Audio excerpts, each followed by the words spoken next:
We are in an era of entertainment where creativity and quality seem to be at an all-time low.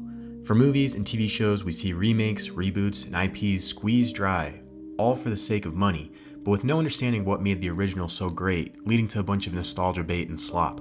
I remember going to see the Star Wars The Last Jedi in theaters, and it was the first time I walked out of a movie legitimately mad. Not only that I had just wasted money and time on a film so stupid, but also what had become of Star Wars. I remember watching Loki and WandaVision and feeling like I'd wasted so many hours watching shows with terrible writing, nonsensical plots, and assassinated characters that I once thought fondly of. I was so disappointed that Disney could just remake their old classics without any of the artistic understanding of the original films, but hey, now it's live action, so it makes billions even though it is so much worse than the original.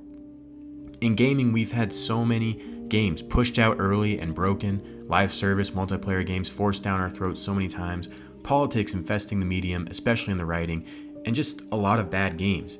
It makes sense for us consumers to be skeptical about products before we buy them, to be hesitant to pre-order a game, or to be critical of products that are not up to the standard that they should be.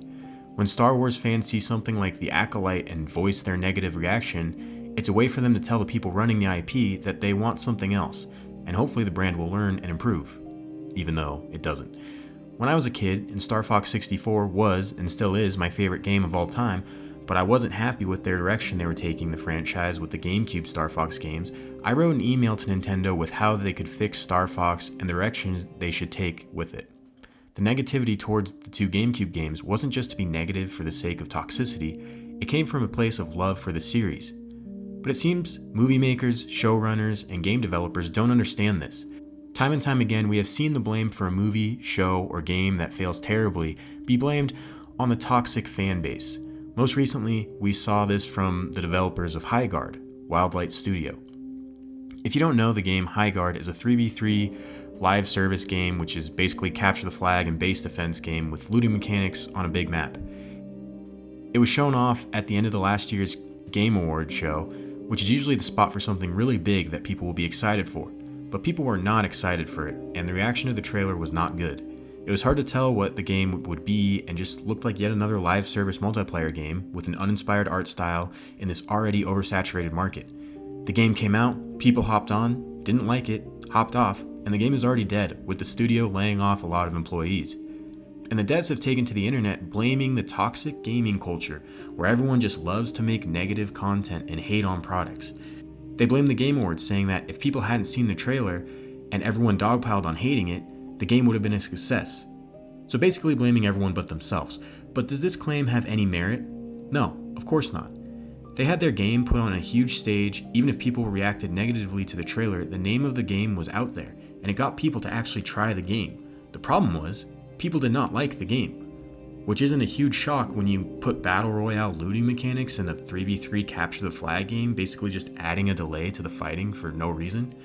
The claim that gamers go in with a negative perception because of all the toxic culture of hating on stuff is just wrong. If the game is good, it will speak for itself and attract fans. A similar thing happened with the Silent Hill 2 remake. People did not have any faith in Konami and its handling of the Silent Hill, and when the combat trailer came out for that game, us gamers were very concerned. I myself thought the game looked like it was going to be pretty average from that trailer. The reaction was so bad that the developer had to clarify that the game was not being advertised properly. But guess what? The game was actually really good, and even though people went in with the negative view from the trailer, it still was really successful and attracted gamers like myself with its quality.